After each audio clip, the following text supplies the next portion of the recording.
this lesson, I will be showing you how to use nested families in a schedule. So here we have an office building. This is where you would enter the building, have a little lobby. We have a private conference room, a bathroom, and these are cubicles. And so I want to create the furniture setup for the cubicles, but I'm going to be doing it through a nested family.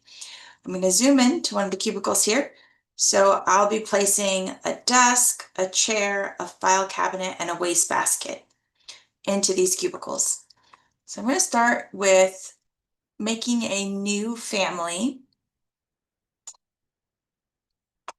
I'm going to use the furniture category. And I'm going to save this family and call it cubicle.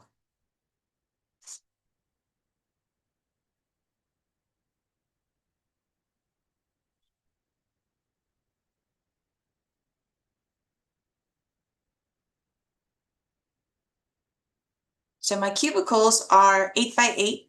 I'm going to just draw a couple of reference lines.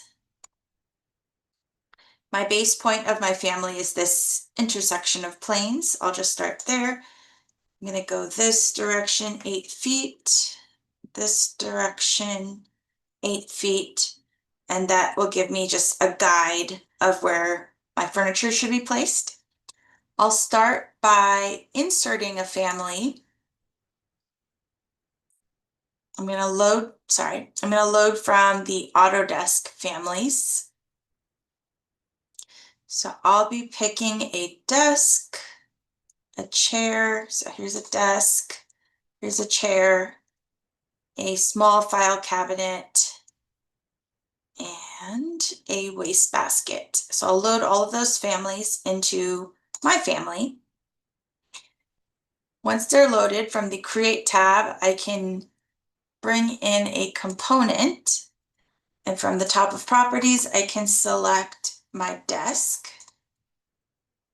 I'll place it right there. I will load in a chair.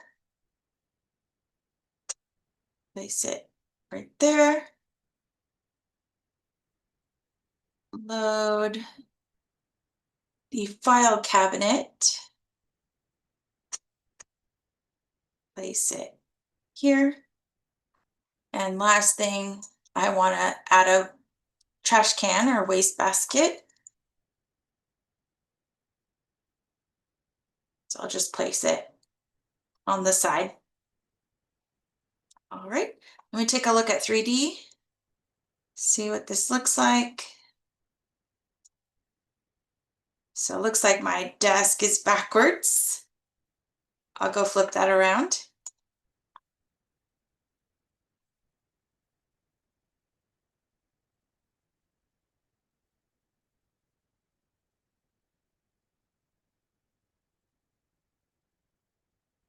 And I'll align it to this reference line.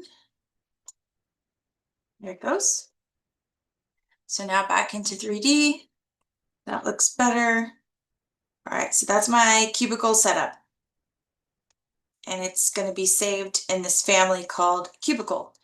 So I'm going to hit save one more time. And I want to load this into my building. So I'll use load into project and close. And here it is. I'm going to use spacebar to flip it around. And I will just snap it to these corners. Actually, I'll place it first, and then I'll use align to get it into place.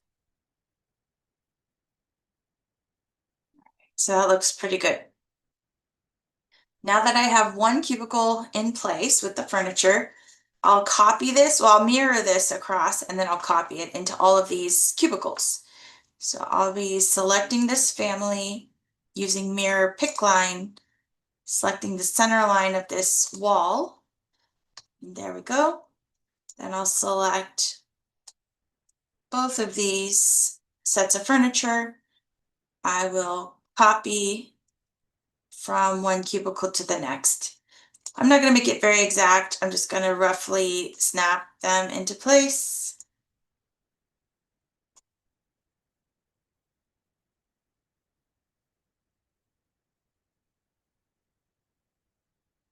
And then from here, I can grab all of these.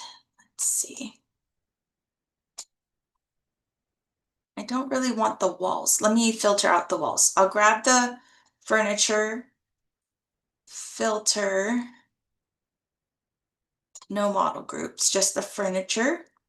And then I'll copy from here to here.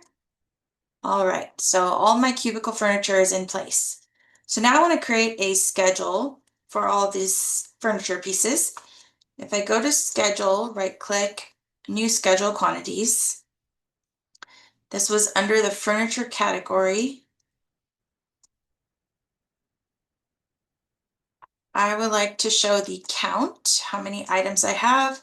I would like to show the family and type of furniture. I don't need to filter anything on the sorting and grouping tab.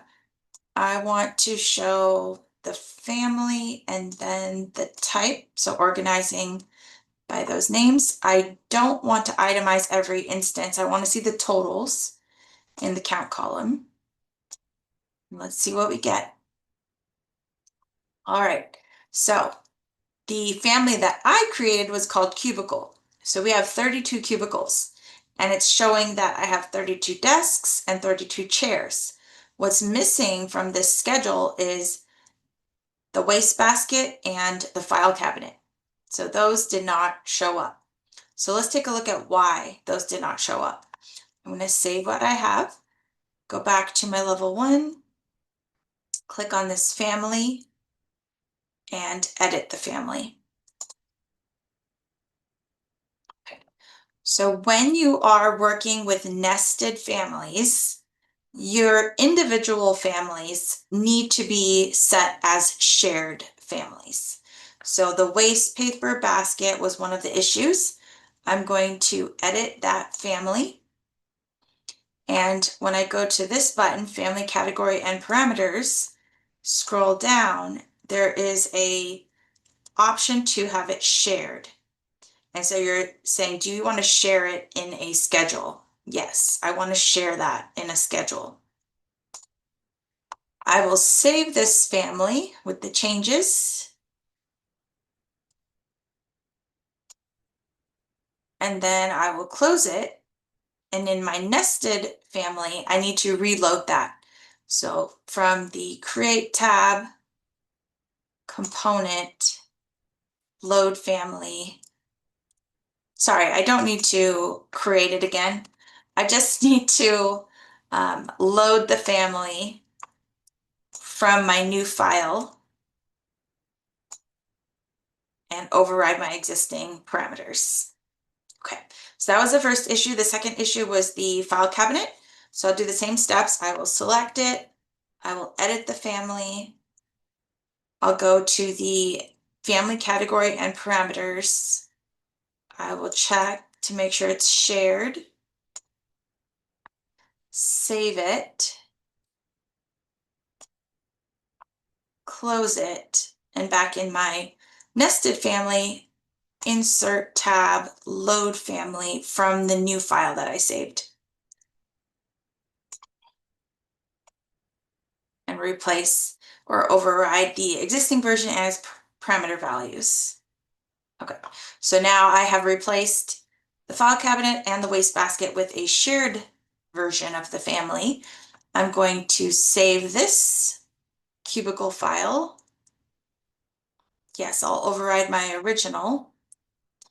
And then I'm going to load this into my project and close it.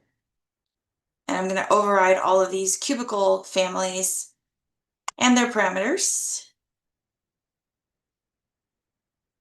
Override subcomponent family and its parameters. I'll use the second option here.